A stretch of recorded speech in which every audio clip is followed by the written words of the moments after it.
Hi. Okay, so this is a testimony, and I'm just going to ask right now, Holy Spirit, can you please help me speak this video?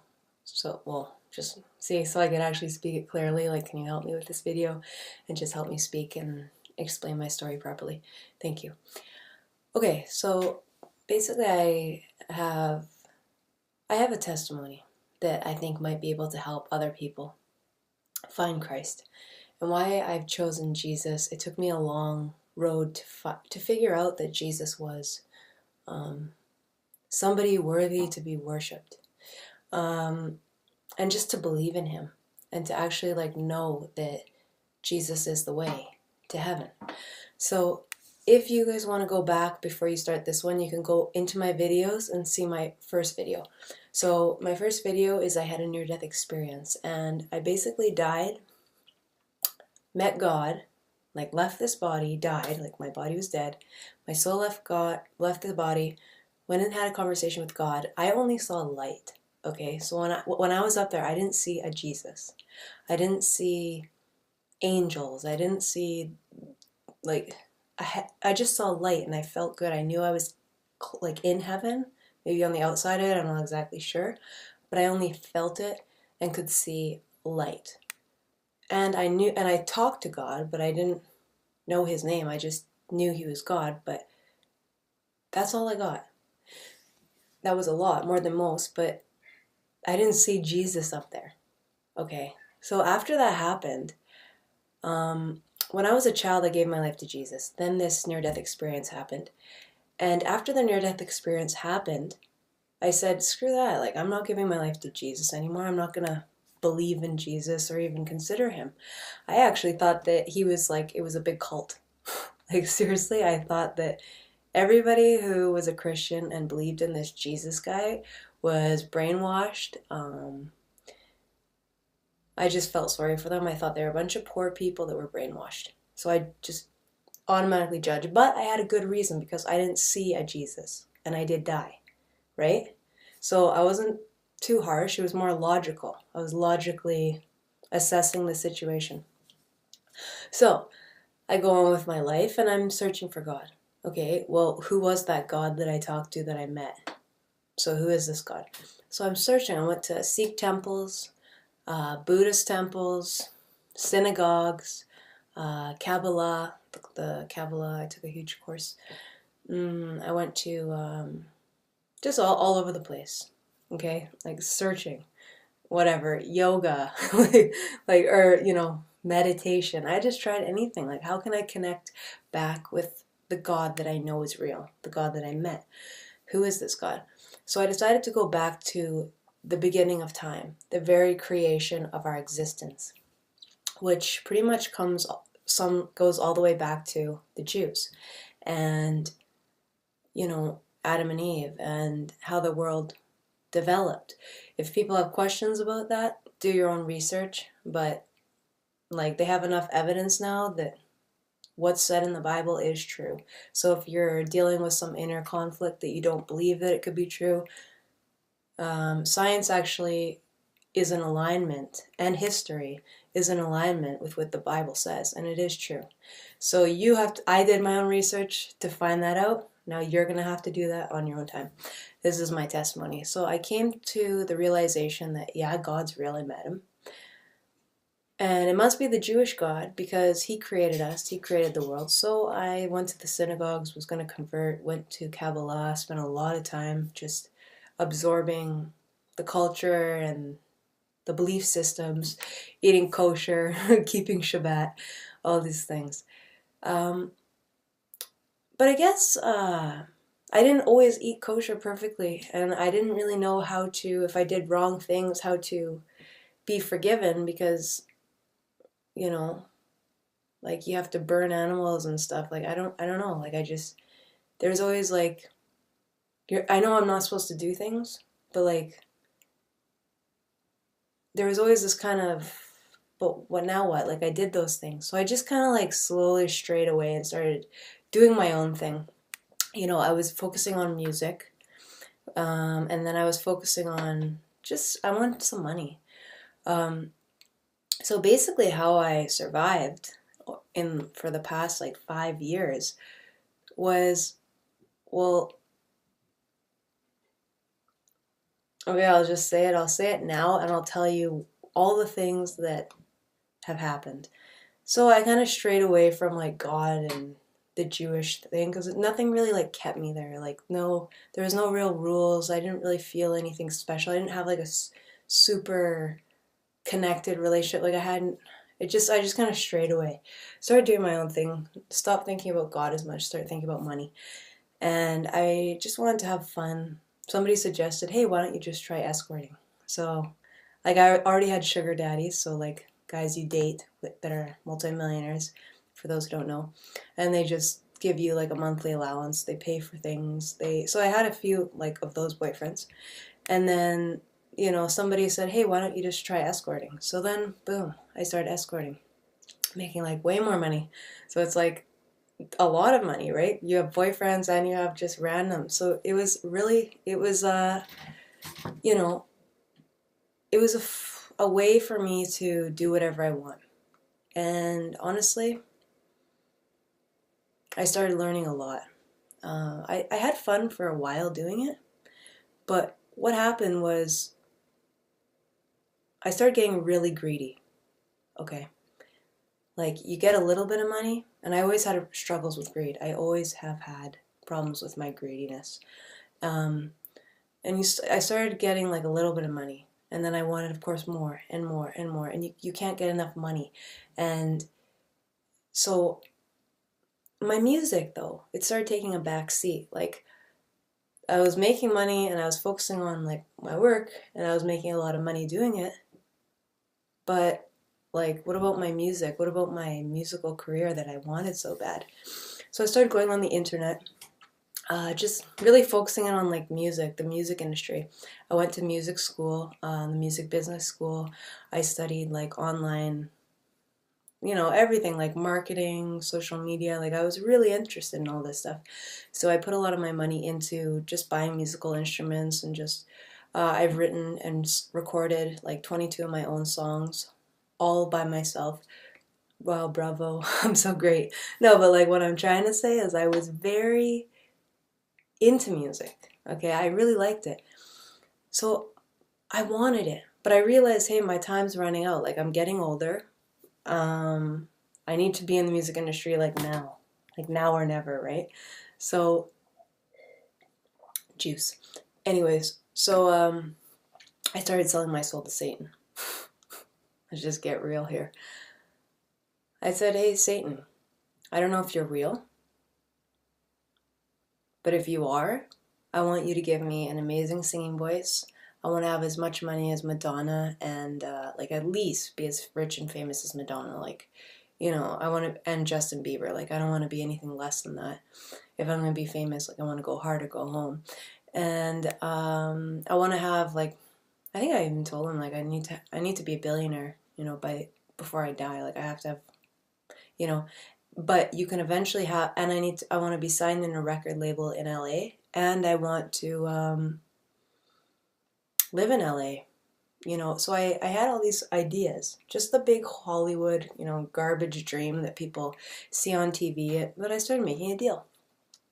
Next thing you know, I can sing songs that I could never sing. Like I could sing them so well. I would close my eyes and I would see like colors as I'm singing. And for the first time ever, I've been to so many singing lessons and so many teachers. And teachers would be like, sing from your chest, sing from your feet, sing from your head. And I'm like, what are you talking about? Like what do you mean sing from my feet? How do you sing from your feet, right? So I now know how to sing from your feet. Like literally. Like I have like seen like how you can bring the energy and the music and the feeling of the music from your feet while you're singing, or from your chest, or from your mouth, like from like right up here. Like I know how. I would close my eyes and I'd see like colors while singing songs, and I knew where it was coming from in what area of my body. And I'd open my eyes and I'd be doing this. Like I'd literally be singing in my house, like so amazing songs that I could never sing in a million years, and I'd be going like this. Okay, 666, and I would be like, whoa. You know, I don't regularly, you know, hold up the 666 sign when I sing. And then next time I'd be going like this. And I'm singing and I'm doing this in my house. And I was like, okay, this is creepy. Like when I sing, I don't sing like that. I don't. Who holds up like all these Illuminati devil worshipping signs? Unless you're possessed. My animals started getting freaked out by me. Like they would just back away from me. Like I knew I was possessed. Like I asked for demonic spirits to come into me to allow me to be able to sing better, allow me to be able to perform better, not to be shy in front of people, you know. And then boom, boom, boom, like things just started happening like really fast in my music career. Like I just like all in that like 24-hour period that I said that deal, I have a full piece band. Within 24 hours I had a full piece band, and like they were ready. Everyone was ready to go. Everyone wanted to do it. Everyone was ready to go. And I started saying, holy, like this actually might be real. Like I know God's real. I met him. I know that, right? I met him. And then I said, well, what if Satan's real? And then I said, I'm going to check on YouTube and I'm going to see if anybody had any like near-death experiences. Because at the time, I didn't know that anybody, I heard that some people had near-death experiences like me, but I haven't listened to their stories at that time. So I went on YouTube and I went like, people went to hell and came back. Near-death experience, went to hell. You know, I don't know what I typed in, but all of these videos started popping up like boom, boom, boom, boom, boom. All these people who went to hell. And then same, all these people who went to heaven. And now I have them in my playlist. So for anybody watching this, after this video, go into my playlists and it will say NDE, near-death experience. And there'll be about 70 videos in there. Okay? Anyways, so I'm like, start clicking on a lot of the ones that say about hell. And Mary Kay Baxter, hers just gave me the creeps, like, but basically it started scaring me. Like I was really starting to get scared. I was like, I didn't fully give myself to Satan. Remember that. I have to add that part in. I told him he can have my soul, but only after this point. I said I want to be in Hollywood at the time. I want to be signed with a record label, but in Hollywood, like, or in LA. Like I don't want to be in Canada. I want to be in the US. And, you know, I said I have to have at least $2 million for me to believe this.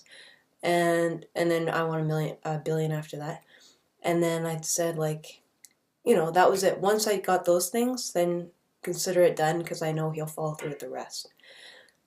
But it was moving fast. Like, it was happening. And, like, he doesn't have my soul now, but it was close. It was stupid. It was so stupid. Now that I realize, because, like, I just saw the good part. I didn't see hell. I didn't see the bad part. I gave my life to Jesus when I was a kid. So before I made a deal with Satan, when I died, I saw light. I didn't see Jesus. So I didn't think Jesus was real. But I start watching these near-death experience stories, and I realize there's one common denominator between pretty much all of them, is that they saw Jesus. They saw Jesus, okay? There's a story. There's 6 blind people, and they all start touching an elephant, and they're only allowed to touch one area of the elephant. One guy's touching his ear, the other guy's touching his leg, the other guy's touching his tail, the other one's touching the side of the elephant, the other one's touching the trunk, and whatever. We'll stop there. Maybe the other one's touching a tusk. I don't know how many guys I have. So you bring them all back away from the elephant, and you say to the blind people, "Excuse me, sir, please describe an elephant to me." So the guy touching his tail might say, "Oh, an elephant's like a rope." The guy touching his trunk might say, "The elephant's like a large garden hose." I don't know. The guy touching his ear, he might say, like, "Oh, okay, an elephant is like a big heavy pancake," you know. And then the guy touching his foot might say he's like a tree trunk. The guy touching his side might be like, "Oh, it's like a curvy wall," right? That's an elephant. So you only have the full picture of an elephant when you combine all the stories and you put them together. then you see what an elephant is. So you can't go off one person's story. So I forgot about that story. I forgot about that part. I was just going off my one experience. It was so fast and I just saw light. What about other people? What did they see? What did they do? I found out they seen and did a lot more than me. And it was chilling. It was scary. At that moment, I realized I was on a one-way ticket to hell. I was on the highway to hell. No pun intended. People sing that without any remorse. They sing that, they think it's fun and games. It's not fun and games. I started freaking out. Not like totally freaking out, but I was like, wow. Whew. So I gave my life to Jesus right then and there. I said, okay, Jesus, well, not quite. Because you got to remember, I had the Jewish part about me that said there's one God and there's only one God. Don't have two gods. Don't be an idol worshiper. You follow the Creator. And to me, that was Elohim, the God of the Jews. And Jesus was just a con. But then all these people are seeing him in their near-death experiences. So I said, you know what? Elohim, the Father, the Creator of earth. If Jesus is your son, then I'm only saying this prayer so I can get to know you better. So Jesus, if you're real, reveal yourself to me. And it was like boom, boom, boom. I'll tell the story. Okay, one day I was at work and I started realizing if you have sex, God says to you, the reason you're only supposed to have sex with your husband and wife, and they're supposed to have sex after marriage, is because when it says in the Bible, two become one. Okay, God made two people for each other. But when you come together with that one person, you're taking in them. So you're taking in all of their evil, all of their good. You are becoming one. So every time you have sex with somebody, you're taking in all of their evil. If they're possessed by demons, what do you think is going to happen to you? If they have evil spirits in them, that goes into you. Like, we can't see it because we can just see tangible things. But there's a huge spiritual warfare going on so clearly that some can see it, some probably still can't. If you can't see it and you're confused right now on what I'm saying, pray to God and say, God, help me see what she sees. Because it says in the Bible, we are not fighting against mere flesh alone. We're fighting, there's two kingdoms of light and darkness. And that is the battle. We're fighting the darkness. So it's not, it's really dangerous. So I was praying to Jesus. I started saying, wow, I could feel it. Like, how do you go from a little girl who's an innocent little girl to one day having sex with guys for money? Like, how do you turn into like a little girl to a prostitute? How does that happen? Okay, well, evil comes in and it grows and it manifests inside of you. And every time you have sex with people, their disgusting evilness comes into you and you get more evil. And then all of a sudden you're not only just a prostitute, you're selling yourself to Satan for money. You're giving up your entire eternal life for mere pennies. I want to inherit the kingdom of heaven, not have a little bit of fun right now and be rich and famous and die in a couple of years anyways, and spend eternity in hell, thanks. So I said, Jesus, give me your life. I made a prayer to him one day. I was supposed to go in this guy was coming into my room next.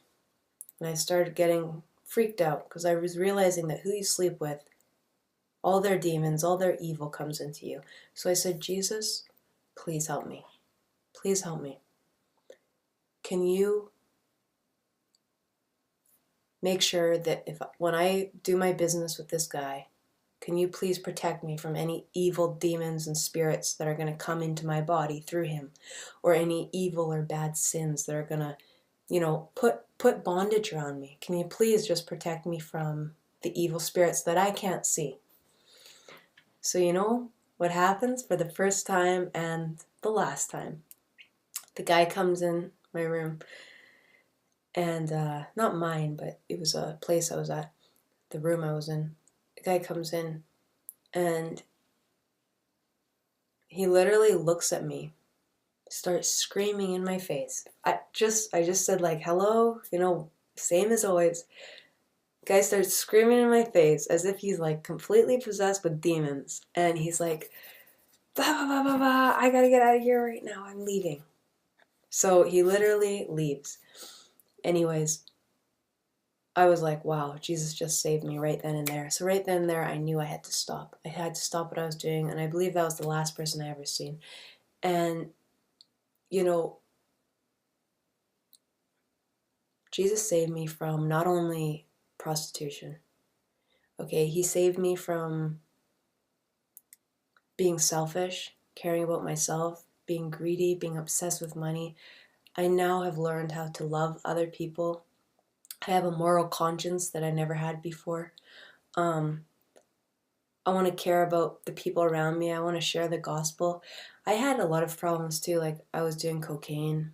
I had a drinking problem, like a huge drinking problem. Like I worked hard, but I played hard. So everywhere I went, I had drinks. It was lunchtime, let's order some drinks. Dinner time, let's get some drinks.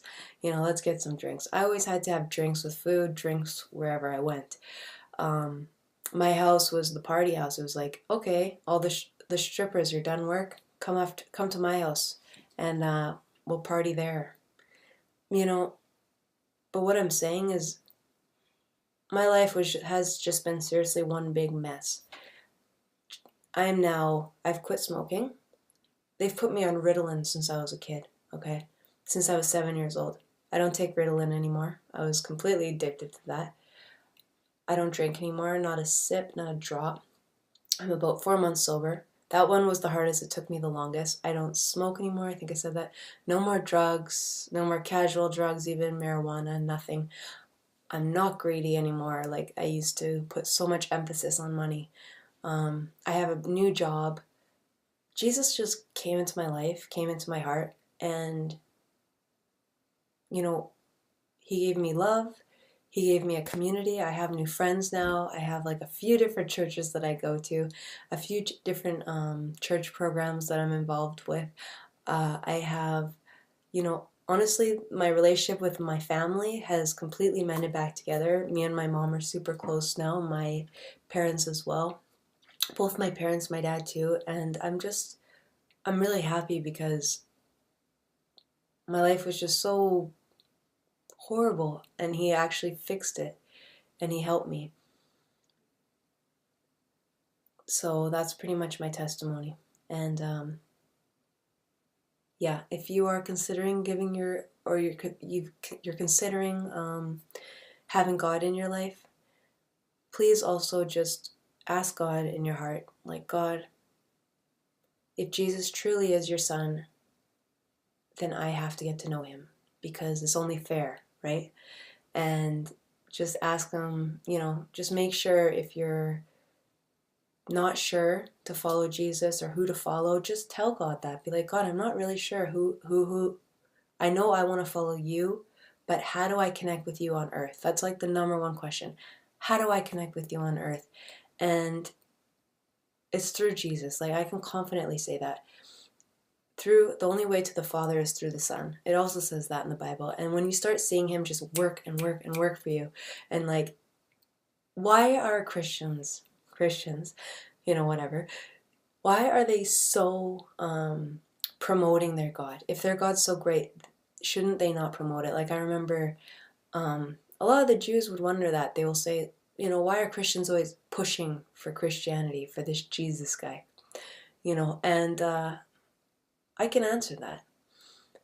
They make it really hard to get into their, synagogues and everything. You have to ask the rabbi 3 times, he has to deny you.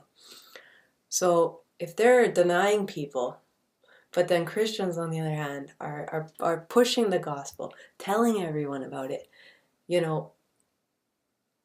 why are you having to push it? That's the question, the main question. And I'll tell you the main answer, because I used to believe exactly that question before. But the answer is, when you have Jesus in your life and you can hear him speak to you in your head, you have a real life connection with God, and you're here and you could talk to God. You can hear him speak to you. You could speak to him. You know, you'll be having a bad day and you know he's there. He'll save you and protect you. He'll provide for you. He'll comfort you. He'll bring you peace. He'll, protect you, love you, care about you. And you really have a good relationship. Like, my relationship with God is better than my relationship with my mom. Better than my relationship with my best friends. Better than my relationship with my dog. My best relationship is my relationship with God and Jesus. Okay? So that's why I push it. Because think about the people you love the most in your life and the people that you really care about. Imagine having a better relationship with God than with those very people. That's possible. That's true with Jesus. So many people are walking around and they have no relationship with God. And God's standing here saying, hey, I want to have a relationship with you. And he's sending his people to give everyone messages. Like, I'm telling you this right now. This is actually God speaking through me to get your attention on the other side of the screen. That he loves you and that Jesus is his son. Jesus is the Messiah, and that there is a place of the kingdom of heaven for you, and he wants nobody to perish. So that's why as Christians talk about it, because of the love we've received from Jesus and all the great, I can't even begin to explain all the amazing things that Jesus has helped me through. Like, I was a completely different person before, and now my life is completely different. Like, I have no more addictions. I am actually free of everything, and I never could beat them on my own. I would try. I went to AA meetings for my alcohol. People would see me, oh, are you drinking now, Jade, or are you not? I would try and quit and start and smoke and couldn't fix it. I tried everything. Jesus, when I asked for Jesus to be my Lord and Savior and asked him to, put the Holy Spirit in me, right? Get baptized in his name. That's the power. That's how you do it. But just for the start, just ask Jesus to be your Lord and Savior. Ask him to put the Holy Spirit in you, which is God's Spirit going into you. So it helps you change and refines your heart, purifies you from the inside out. And only God can do that. No human can do that. No false God can do that. Only the God, the creator of all, the one who creates through his word, he can do that, and him alone. So please, I encourage you guys to just, if you haven't given your life to Jesus, give it. If you have, congratulations. I hope I see you in heaven. Love you guys. Thanks for listening. Bye.